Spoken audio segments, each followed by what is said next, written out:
රායික ජෝගේ YouTube channel එකට ඔයාලා හැමෝම සාදරෙන් ආදරෙන් පිළිගන්නවා.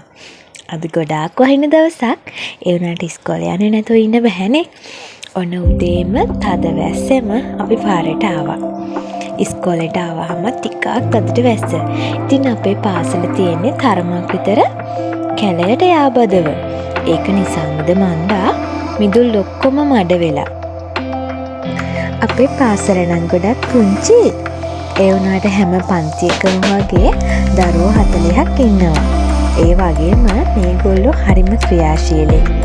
වැස්ස, පින්න, පෑවිල්ල මේ මොනවත්ම මෙයාලට අදාළ වෙන්නෙම නැහැ. කොච්චර තදින් වහින දවසක වුණත් පන්තියේ අනිවාර්යයෙන්ම දරුවෝ ටික ඉන්නවා. ඒක හරිම සුවිශේෂී. ඒ වගේම මේගොල්ලන්ට තව දෙයක් තියෙනවා. ඔන්න ඒක රහසක්.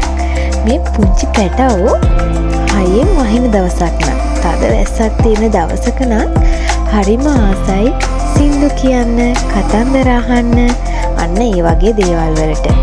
ඒ වුණත් වාරසටහනේ තියෙන විදිහට වැඩ ටික කරන්න ඕන නිසාම අපි ඒ විදිහට කරනවා. හැබැයි තදින් වැස්ස තියෙන දවසක් නම් සින්දුවක් හරි කතන්දරයක් හොයාගෙන අර පන්ති කාමරේට අරන් යන්න නම් මම අමතක කරන්නෙම නැහැ. ඒ වගේම මේ වහින දවස්වලට පුංචි පැංචෝ මේස වටේ වට වෙලා ඒගොල්ලන්ගේ ගෙදර වෙච්ච දේවල්, නංගිලා මල්ලිලත් එක්ක වුණ දේවල් මේ හැම දෙයක්ම හරිම ලස්සනට කියනවා. ගොඩක් වෙලාවට මේගොල්ලොත් එක්ක කතා කරම තමයි මම පොත් ටික බලන්නේ. හැමදාම වගේ 40 දෙනෙක්ගේ පොත් සෙට් 5ක් විතර මට බලන්න වෙනවා. අසාලි වීම බලනවා, ත්‍රිභාෂා බලනවා, පරිසරය, සිංහල, ගණිතය මේ වගේ මේගොල්ලන්ගේ පොත් බලන්න තියෙනවා. හැබැයි කිසිම වෙලාවක පොත් බලන්න විතරක්ම නම් වෙන්නෙම නැහැ. මේගොල්ලන්ගේ රස කතා, ඒ වගේ මේගොල්ලෝගේ රණ්ඩු, ඒගොල්ලෝ කියන ලස්සන කතා හැම දෙයකටම උත්තර දෙන ගමන් තමයි පොත් ටික බලන්න වෙන්නේ. හැම ගුරුවරියක්ටම මේ වගේ ලස්සන සුන්දර මතක ඒගොල්ලන්ගේ ජීවිත කතාවල තියෙනවා. මේ ගෙවෙන්නේ හරිම ලස්සන දවස්. මේ පැංචෝ ටිකක් එක්ක ඉඳී දවස ගෙනවා දැනෙන්නේ නැහැ. මගේ පැංචෝ තාම ඉන්නේ 4 ශ්‍රේණිය නිසා මේගොල්ලෝ හවස එක වෙද්දී පාසල අවසන් කරනවා. ඒක නිසාම ඔන්න දැන් මේගොල්ලෝ ලෑස්ති වෙමින් ගෙදර යනවා. මේ වෙලාව තමයි මම දවසේ ආසම නැති වෙලාව.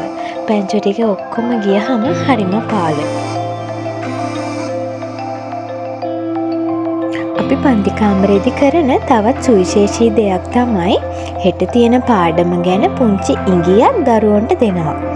දරුවෝ මේ ගැන ගොඩාක් විස්තර හොයාගෙන තමයි ඊළඟ දවසේ පාඩමට සූදානම් වෙලා එන්නේ.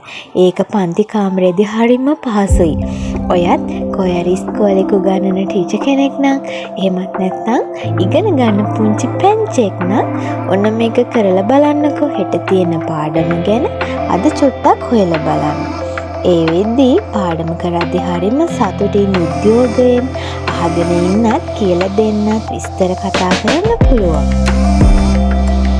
ඔය විදියට හිමින් දවස ඉවර වෙනවා. හැමදාම යන වෙලාවට 40 දෙනෙක්ට 40 පාරක්ම මම බුදුසරණයි කියලා කියනවා. ඒ වගේම 40 දෙනෙක්ම මට බුදුසරණයි කියලා කියනවා.